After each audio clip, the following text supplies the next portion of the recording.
Simple शब्द में बोलें ट्रायल बैलेंस क्या होता है? Trial balance is summary of accounts, ठीक है। ये trial balance is summary of ledger accounts from the ledger, correct है। इसमें सभी बैलेंसेस को लिखा जाता है जो लेजर से हमको मिलते हैं। आप लेजर में क्या करते हो? सभी अकाउंट्स बनाते हो। कैश अकाउंट है, परचेज अकाउंट है, सेल्स अकाउंट है, बैंक अकाउंट है, बिल्स रिसीवेबल अकाउंट है, बिल्स पेबल अकाउंट है, कैपिटल अकाउंट है, सारे अकाउंट बना लेते हो। अकाउंट बनाने के बाद क्या होता है? जो उनके बैलेंसेस बचते हैं उन बैलेंसेस से आप लोग एक लिस्ट तैयार करते हो या स्टेटमेंट तैयार करते हो डेबिट और क्रेडिट का, जिसे हम लोग ट्रायल बैलेंस के नाम से जानते हैं, ठीक है। तो इसके फीचर्स देखें ट्रायल बैलेंस के, तो फीचर्स में आया था बच्चे, it is a list of balances of all ledger accounts and the cash book. ये क्या होती है बच्चे? एक लिस्ट है जिसमें आपके सारे बैलेंसेस होते हैं। किसके होते हैं? लेजर अकाउंट के और कैश बुक के, ठीक है। जब हम कैश बुक बनाते हैं बच्चे तो उसमें हम कैश अकाउंट नहीं बनाते हैं। जब कैश बुक बनाते हैं उसमें हम लोग कैश अकाउंट नहीं बनाते।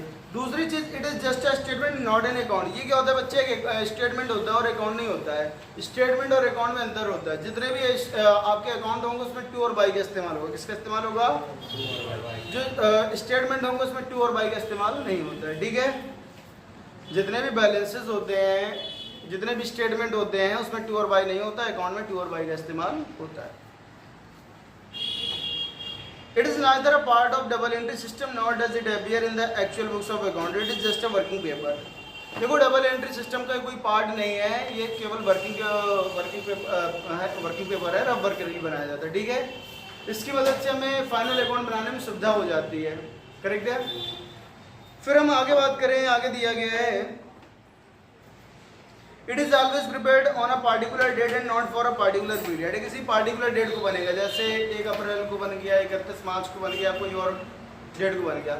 वैसे तो आप किसी भी दिन से बना सकते हो, लेकिन नॉर्मली क्या होता है कि हम साल के आखिर में फाइनल अकाउंट बना रहे होते हैं ना, उसी दिन हम लोग ट्रायल बैलेंस बनाते हैं। बात समझ में आई कि नहीं आई? हम लोग ट्रायल बैलेंस साल के आखिरी वाले दिन बनाते हैं। फिर आगे बात की जाए, इफ द बुक्स और arithmetically accurate, the total of all the debit side of a trial balance will be equal to the total of all credit balances. अगर आपकी बुक्स ऑफ अकाउंट्स में अर्थमेटिकल एक्यूरेसी है तो जितना भी आपका debit होगा सभी बैलेंसेस का फ्रॉम द लेजर अकाउंट्स, उतना ही क्या होगा? क्रेडिट भी होगा। जितना डेबिट है उतना ही क्रेडिट है। अगर ट्रायल बैलेंस बनाने पर आपका डेबिट और क्रेडिट साइड दोनों बराबर आ रहा है, इसका मतलब अर्थमेटिकली उसमें गलतियां नहीं है। गलतियां और भी हो सकती हैं लेकिन ऑटोमेटिकली माना जाएगा ये सही है, ठीक है। इसके बाद आगे बात करते हैं, a tally trial balance is not a conclusive proof of the accuracy of the books of account since certain type of errors remain even when the trial balance tallies. देखो ट्रायल बैलेंस अगर tally हो जाता है, tally होने का मतलब है कि डेबिट साइड और क्रेडिट साइड आपस में क्या हो जाए? बराबर हो जाए, ठीक है। ये मैं केवल अर्थमेटिकली एक्यूरेसी बता रहा, लेकिन ये 100% एक्यूरेट इसकी कोई गारंटी नहीं है। एक्सक्लूसिव कोई आपका प्रूफ ऑफ क्या नाम एक्यूरेसी नहीं है। ये बात समझ में आई कि नहीं आई? गलतियां और भी हो सकती हैं। ये गलतियां क्या होती हैं? जो आपकी ट्रायल बैलेंस से डिटेक्ट नहीं होती हैं, करेक्ट है। कौन सी एरर आपकी डिटेक्ट नहीं होगी ट्रायल बैलेंस से? ये वो एरर है जिसे आपने बुक्स ऑफ अकाउंट में लिखा ही नहीं है। कहने का मतलब हमने इनको सैलरी दिया पर बुक्स ऑफ अकाउंट में लिखना भूल गए, तो इसमें ना तो डेबिट बढ़ा ना ही क्रेडिट बढ़ा, तो स्वतः ही डेबिट क्रेडिट बराबर आ जाएगा, है ना। हमने डेप्रिसिएशन चार्ज नहीं किया एसेट पर, ना तो डेबिट बढ़ा ना ही क्रेडिट बढ़ा। ये भी हमारी क्या होगी? एरर। ऐसी एरर है जो ट्रायल बैलेंस को इफेक्ट नहीं करेगी, डेबिट और क्रेडिट साइड आपस में बराबर रहेंगे, ठीक है। चलिए अब इसके बाद इसकी और बातें कर लेते हैं। ऑब्जेक्टिव क्या होते हैं? सबसे पहला जो मेन ऑब्जेक्टिव है वो होता है to ascertain the arithmetical accuracy of the ledger accounts. इसके बाद बात करते हैं to help in locating errors. जो हमारी एरर्स है उसको लोकेट करने में क्या करता है? ये सहायता करता है। एरर कौन सी? अगर हमारा डेबिट और क्रेडिट मैच नहीं करता है तो हमारा दिमाग तुरंत कुछ गड़बड़ है दया वाला सीन आ जाएगा। आप सर्च करना शुरू कर दो, कहाँ गलती हुई कहाँ गलती हुई, अगर इसका डेबिट और क्रेडिट बराबर नहीं होता है। बात समझ में आई नहीं आई? तो इसका यही मतलब है to help in locating errors, correct है। To obtain a summary of the ledger accounts. जितने भी लेजर अकाउंट है आपने लेजर में सीखा हुआ है, उनके जो बैलेंसेस होते हैं क्या होते हैं? बैलेंसेस होते हैं। उनकी सहायता से आप क्या करते हो? उन बैलेंसेस की सहायता से आप ट्रायल बैलेंस बनाते हो, ठीक है। To help in preparation of final account. आप जानते हैं कि जब हमारा क्या नाम ये ट्रायल बैलेंस बनाएंगे तो ट्रायल बैलेंस में हमें एक समरी मिल जाएगी। जो अकाउंट बहुत दूर दूर तक फैले होते हैं, ट्रायल बैलेंस में सारे अकाउंट एक जगह पर आ जाएंगे और जिससे हमें फाइनल अकाउंट बनाने में सुविधा होगी। फाइनल अकाउंट में आप जानते हैं क्या क्या आता है, trading account, profit and loss account और आती है बैलेंस शीट। अब आते हैं सीधा प्रैक्टिकल क्वेश्चन पर, ठीक है। याद रखो अगर कोई एसेट है, क्या है, एक्सपेंस है, क्या है, लॉस है, क्या है, एसेट एक्सपेंस लॉस हमेशा डेबिट बैलेंस क्या होंगे, एक्सपेंस लॉस और एसेट हमेशा क्या होंगे, डेबिट बैलेंस। अब याद करो रूल मैंने बताया था, एक्सपेंस बढ़ता है तो डेबिट करते हैं, लॉस बढ़ता है तो डेबिट करते हैं और एसेट बढ़ता है तो डेबिट करते हैं, कराया था।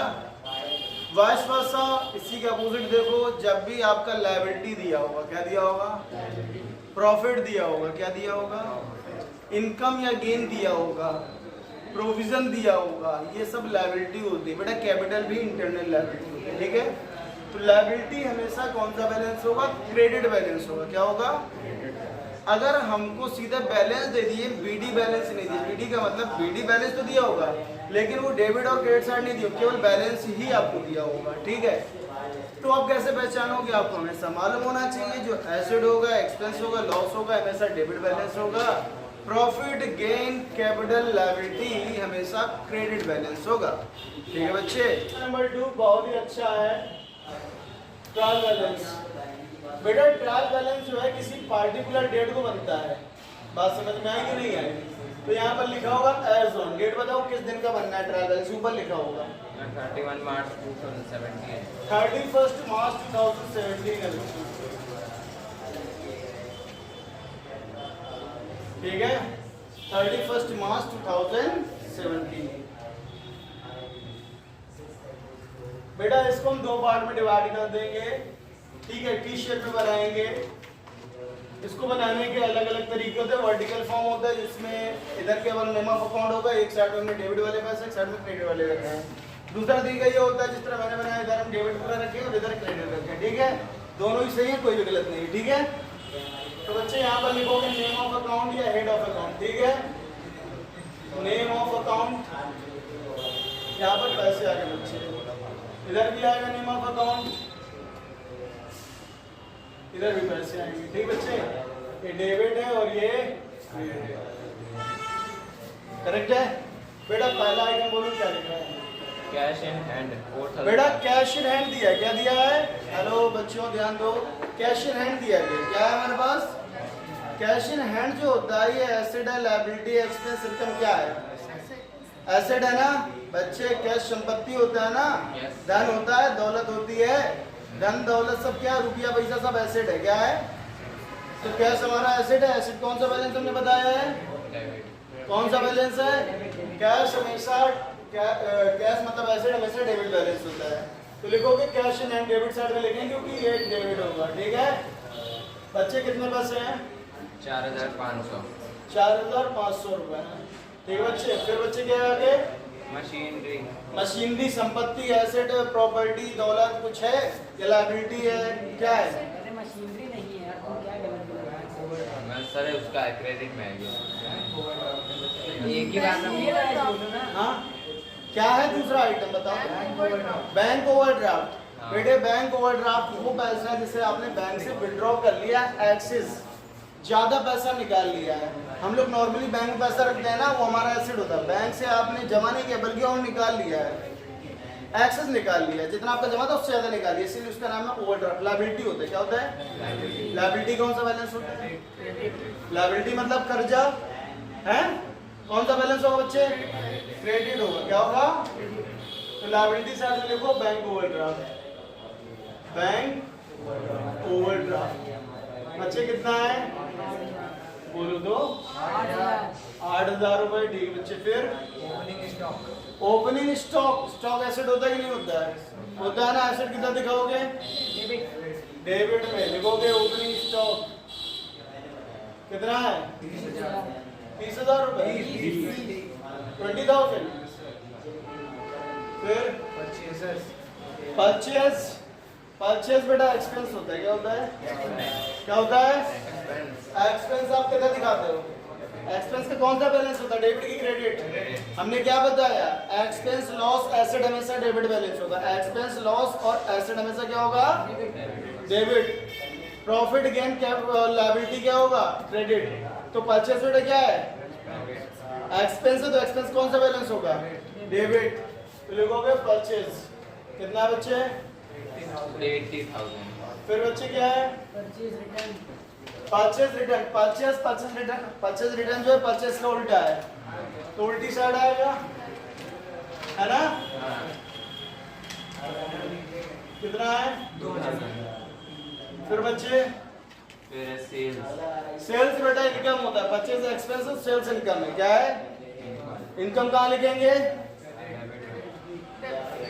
इनकम क्रेडिट में आएगी, कहाँ आएगी। मैं बार बार बोल रहा हूँ, आप इतनी बातें दिमाग में डालो, क्या बिठाना है, जितने भी आपकी इनकम है,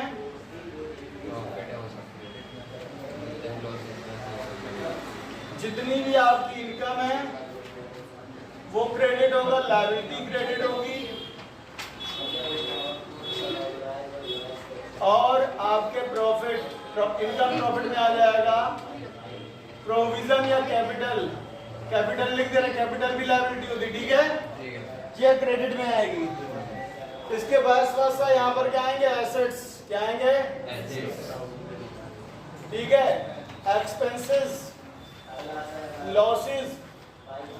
आपने नॉमिनल का रूल नहीं पढ़ा, एक्सपेंस लॉस डेबिट होते हैं, प्रॉफिट गेन क्रेडिट होते हैं, हैं वही चीज तो है ये। आगे सेल्स रिटर्न है, पहले सेल्स बोलो, सेल्स कितना, 1,30,000 है। सेल्स है बच्चे 1,30,000, कितना है, 1,30,000। और सेल्स रिटर्न इसका अपोजिट में आएगा क्योंकि उल्टा है, 5,000। फिर बच्चे ट्रैवलिंग एक्सपेंस, बेटे किधर आएगा ये, किधर आएगा, डेबिट में। एक्सपेंस सारे कहाँ आते हैं, डेबिट में। ट्रैवलिंग एक्सपेंस, हाँ बच्चे कितना है, 500। फिर बच्चे क्या है, हाँ 800। 1,500 1,800। फिर है डिस्काउंट अलाउड, डिस्काउंट अलाउड, मान लिया एक्सपेंस से लॉस होता है, किधर आएगा, डेबिट में। Debit, discount allowed, 600। फिर बच्चे डिस्काउंट रिसीव्ड इनकम होता है, प्रॉफिट होता है, किधर आएगा, क्रेडिट में। 1,500। 1,500। फिर मशीनरी, मशीनरी क्या है, एसेट्स, किधर आएगी, डेबिट में। मशीनरी क्या, अच्छा जी ये लगा लिया है, चलो लगाया यार, जितना हमारा सो गया, गर्मी का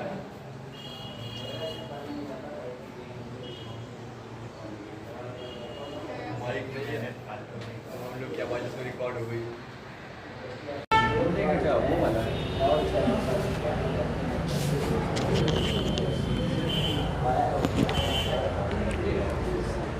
हाँ बच्चों, डिस्काउंट रिसिप्ट 1,500 हो गया है। फिर मशीन की वैल्यू कितनी है, 24,000। 24,000 है। फिर बच्चे land and buildings, land and building asset होता है क्या, यस सर, तो किधर आएगा, डेबिट में। 50,000। 50,000। फिर बच्चे डेबिटर्स, डेब्टर्स, जानते हो क्या होते हैं, ना, एसेट होते हैं। ये वो लोग हैं जिनको हमने उधार सामान बेचा और इनसे हमें पैसा लेना है, जहाँ जहाँ से पैसा मिलना होता है हमारे लिए एसेट होता है, ठीक है। तो डेब्टर्स हमारे कितने के हैं, 18,400। 18,400। आगे बच्चों, क्रेडिटर्स, क्रेडिटर वो लोग हैं जिनसे हमने उधार सामान खरीदा तो हम पैसे देंगे, लायबिलिटी हमारे लिए क्या है, लायबिलिटी, लायबिलिटी कौन सा बैलेंस होता है, क्रेडिट, इसलिए क्रेडिटर क्रेडिट में आएगा। और नाम में भी देखो क्रेडिटर क्रेडिट, डेबिटर डेबिट, ठीक है। कितना पैसा है क्रेडिटर का? हाँ 8,500। फिर आगे फिर है बिल्स रिसीवेबल।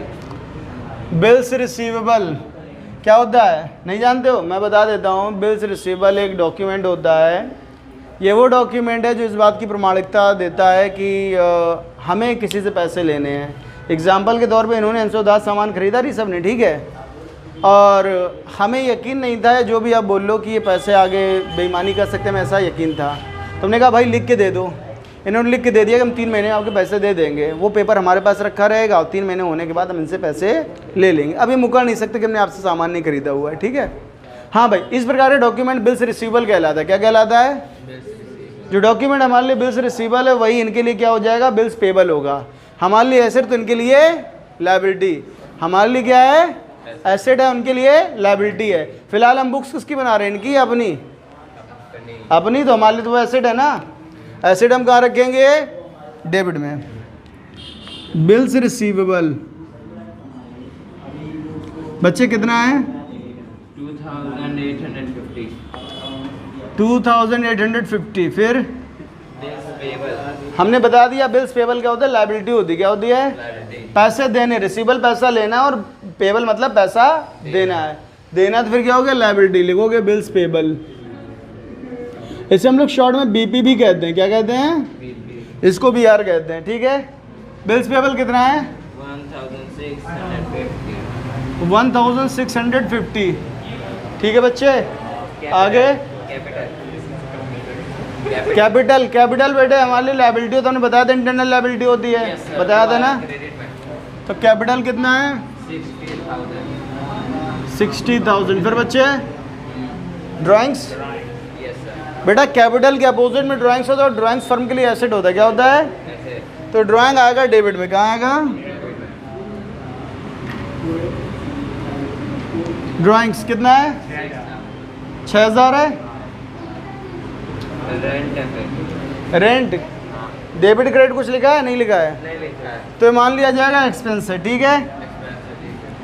तो एक्सपेंस है तो हम डेबिट में लिखेंगे। कितनी वैल्यू है?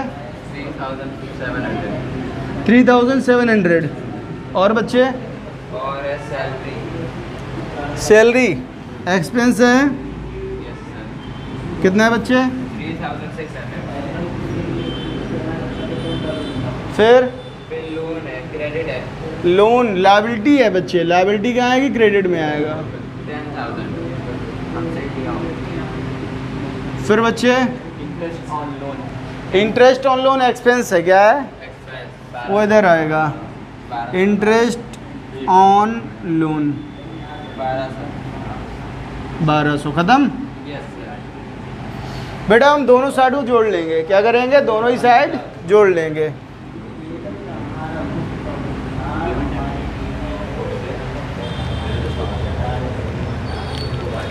जोड़ो भाई ऊपर से नीचे तक। 0 आ गया, ठीक है। 5 आ गया। 0 आ गया, 5 आ गया, 5 और 13 6 19, 4 23, 8 31, 7 38, 38 2 40, 6 46 का 6 करी लगा 4, 1 5 3 8 3 11 6 17 2 19 8 27, फिर 4 31 32 5 37 37 4 41 का 1 हासिल लगा 4 4 2 6 8 14 14 2 16 16 5 21 21 1 22। बेटा 2,21,650 आया। इधर भी जोड़ लो 0, फिर 5 5 5 10 6 16 एक आया, 8 1 9 2 11 11 1 12 12 8 20 20 1 21 हासिल लगा 2 1 3 6 9 9 3 12 1 1 2। बच्चे देखो दोनों साइड बराबर आ गया। याद रखो ट्रायल बैलेंस का जितना डेबिट होगा उतना ही क्रेडिट भी होगा। अगर ये आपस में बराबर नहीं, यानी कि आपने लेज़र में कुछ ना कुछ गड़बड़ कर दी है, ट्रायल बैलेंस में कुछ गड़बड़ कर दी है, ठीक है, तभी ये बराबर नहीं हो रहा है। बात समझ में आ गई? नोट कर लो फटाक से। मेरा देखे ना, बिना देखे करोगे ज़्यादा अच्छी बात होगी।